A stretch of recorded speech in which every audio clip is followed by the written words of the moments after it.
Hi. So now that we have looked at the word news and asked ourselves, what does that mean? What is it we're looking for when we try to identify the news? And what is it we're trying to think critically about? Now that we've done that, I want to spend a little time talking about a fundamental distinction, and a distinction that I believe is commonly misportrayed, or maybe a better way of saying it is it's portrayed in a way that I want to argue hinders our ability to think critically about the news. The distinction is the distinction between reporting and what often is called opinion pieces. There's the word editorials, and the word I prefer is commentary. And these words can be used in slightly different ways. I'll just kind of, for now, say opinion pieces, which is probably the term you're most familiar with, but it's the term I least like, and I'll explain why. Anyway, so the difference between news reporting and what's often called opinion pieces. I want to suggest this. News reporting is just that. It's news, that is, reporting.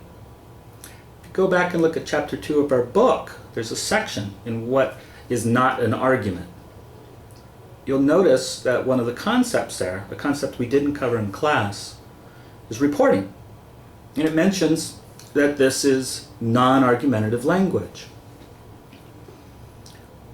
Reporting is when someone is providing, I like to say, a description, an account of a real-life event to an audience. Seems as though it does need to be addressed to an audience, even if it's an audience of one. So you're describing a real-life event, to an audience. As such, news reporting, I want to suggest, is a subcategory of unsupported statements. The point of news reporting is to provide a bunch of statements. Now, what you'll commonly hear news professionals say, and even media critics, is that news reporting focuses on the facts. Hopefully they do, but I want to suggest that isn't what makes it reporting. Maybe that's what makes it good reporting, but that isn't what makes it reporting. What makes it reporting is that one or more persons are attempting to describe some real-life event or issue. Event needs to be used loosely. It could be a topic. In contrast, news commentary, commonly called opinion pieces, I want to suggest that the way they are commonly understood is misleading. It's common to hear people say that in commentary or opinion pieces or editorials, that the point is that someone or some persons are providing their opinion. I want to suggest that's not the point at all. I want to suggest that is at minimum misleading.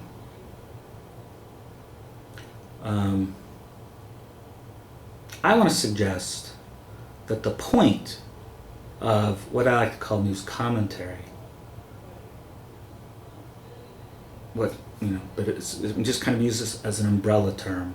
It's also editorials, letters to the editor, columns, all these things that people typically lump under opinion pieces. I want to suggest that they are not merely a person or persons expressing an opinion. Rather, the point is that they are attempting to persuade an audience to accept an opinion. That's a very different task.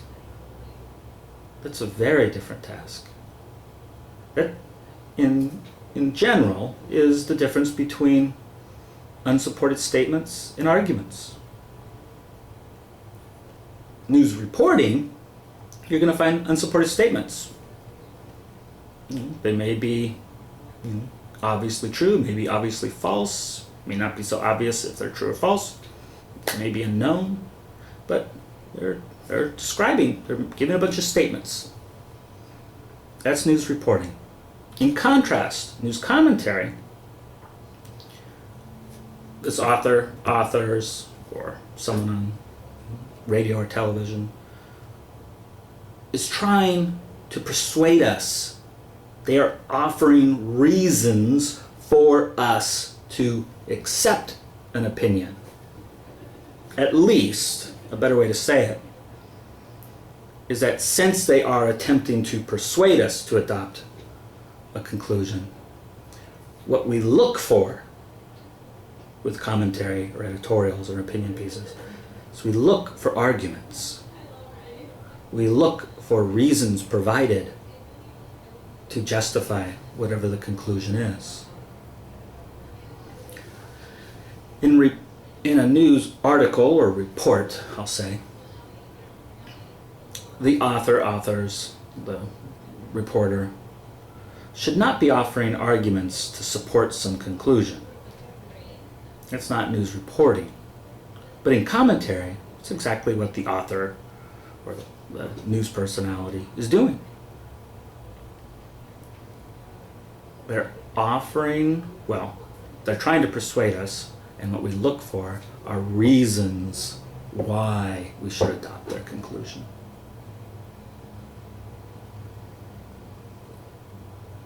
I strongly recommend that you spend some time looking at news examples and trying to figure out which examples are news reporting and which ones are news commentary. I recommend you start with a newspaper. Newspapers tend to be comparatively easy to practice this distinction. A good place to start is just with the Press Democrat. You're going to find that overwhelmingly most of the time it's very easy. They'll have sections where in some section it's all reporting. There's another section, so I don't know if the Press Democrat does it. They might, I can't remember, I know on their website they have an opinion section. I don't remember if they have a whole section of the newspaper that is called an opinion section. But it still will be easy to find letters to the editor, editorials, columns. They have what they call guest columnists and things like that as well. These are commentary. These are attempts to persuade us. So even when looking at the news, even when listening to the news, there's the same basic distinction between arguments and non-arguments. It's still there. It just gets a little more complicated. When you look at news commentary, you might have multiple arguments, but you will have arguments. When you look at news commentary, you might have multiple arguments, and each argument is a different conclusion, but still arguments. News reporting, you may find a person quoted in the report, and that person's offering an argument, but the reporter, him or herself, the reporter won't be offering an argument. They will be attempting to describe this news event. Non-argumentative language.